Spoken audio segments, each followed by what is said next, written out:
Personal experience ఏంటంటే నిన్న మన 2 నెలల కింద అందరికి సీజనరీ ఫీవర్స్ వచ్చినాయి కదా. ప్రతి ఇంట్లో జ్వరాలతోటి దగ్గులు విపరీతంగా. ఆ జ్వరం వచ్చినాక ఏంటంటే జాయింట్ పెయిన్స్ చాలా మందికి వచ్చినాయి. మళ్ళీ చికెన్ గున్యా వచ్చింది. అంటే డాక్టర్లు కూడా చేతులు ఎత్తేసారు. ఎందుకంటే మీరు దానికి అలవాటు కావాలి కానీ తగ్గదని డాక్టర్లు కూడా ఓపెన్ గా చెప్పేసారు. దీనికి ఎగ్జాంపుల్ ఏంటంటే మా ఇంట్లో నాకు ఫీవర్ వచ్చింది, దగ్గు, మా మేడానికి కూడా ఫీవర్ దగ్గు వచ్చింది. నేను హాస్పిటల్ పోలేదు, నేను ఇవే సప్లిమెంట్స్ వాడతా. మా మేడం కూడా బాగా విపరీతంగా దగ్గెక్కుతుందని ఒకసారి మా బాబు తీసుకుపోయింది. ఒక్కటే రోజు తీసుకుపోతే 600 1000 రూపాయలు అయింది. ఆమె అవి తెచ్చుకొని 2 రోజులు వేసుకుని మానేసింది. ఇందులో మేము వాడింది ఏంటంటే రెస్పోకియా, తర్వాత సిఎండి, పంచతులసి, జ్ఞానోడర్మా, ఫ్యాక్సైల్. ఇవి వాడటం ఏంటంటే దగ్గు గాని లేకుంటే నీరసం గాని హాస్పిటల్ తిరగకుండా గాని చాలా క్యూర్ అయింది. మా ఇంట్లో మేము 4 ఉంటాం. 4 ఫీవర్ వచ్చింది, 4 జ్వరం వచ్చింది. 4 కూడా ఎవరు హాస్పిటల్ పోలేదు. ఎందుకంటే ఒక్కసారి ఆమె దగ్గు మా మేడానికి విపరీతంగా ఉంది కాబట్టి నైట్ పూట పండుకుంటా లేదా అని చూడలేక మా బాబు తీసుకుపోయాడు. అవి కూడా 2 డేస్ వేసుకుంది, పక్కకు వాడేసింది.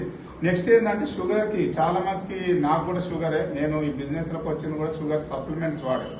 అంతకుముందు ఏముంటుందంటే కరెక్ట్ ఎవరికైనా షుగర్ ఉన్న వాళ్ళు, ఇంట్లో ఎవరైనా ఉన్నారా షుగర్ ఉన్నారు? ఎవరికి లేదా? గుడ్ లక్, ఎందుకంటే మీ ఆరోగ్యం బాగుంది. ఎందుకంటే ఒక ½ అన్ అవర్ మనకు లేట్ అయిందంటే శరీరం అంతా వణికిపోతుంటది.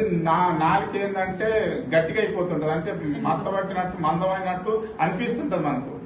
అలాంటిది నాకు కూడా చాలా ఫేస్ చేసిన. అంతకుముందు నాకు కూడా మినిమం 350 కంటే ఎప్పుడు తక్కువ ఉండకపోతుండే షుగర్.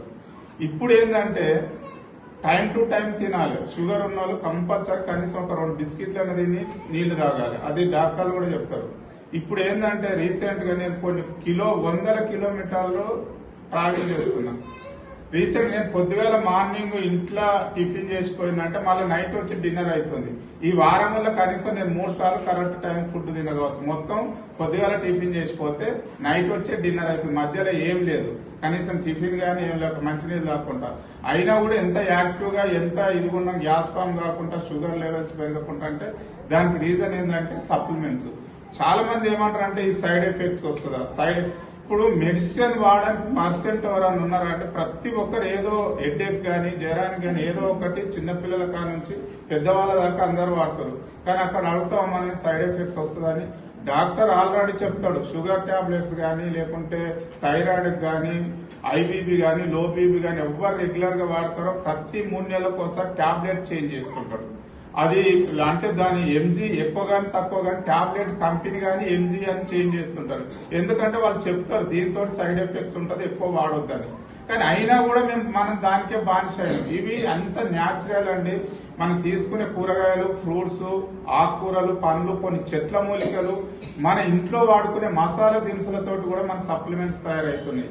ఎందుకంటే దీనికి ఎగ్జాంపుల్ ఏంటంటే 4 ఏళ్ల కింద ప్రపంచానికి అంతా గుర్తు చేసింది మన భారతీయ సాంప్రదాయం. మన భారతీయ వైద్యశాల ఎట్లుండే, ఏడుండే అంటే ఒంటింట్లోనే ఉండే. అమ్మనే వీళ్ళు ఒంటిల్లే వైద్యశాల, అమ్మనే వైద్యురాలు అన్నట్టుగా మనకు ఉండే. అది మర్చిపోయినాం, మళ్ళీ మనకు గుర్తు చేసింది. కానీ మళ్ళీ ఏంటంటే మళ్ళీ జారుకుంటున్నాం, మళ్ళీ పాశ్చాత్యక సాంప్రదాయానికి మళ్ళీ వెళ్ళిపోతున్నాం. అది కాకుండా 20 సంవత్సరాల క్రితమే మన కంపెనీ, మన great leader Gautam Iqbal sir కనిపెట్టి మన ఇండియాకు ఏ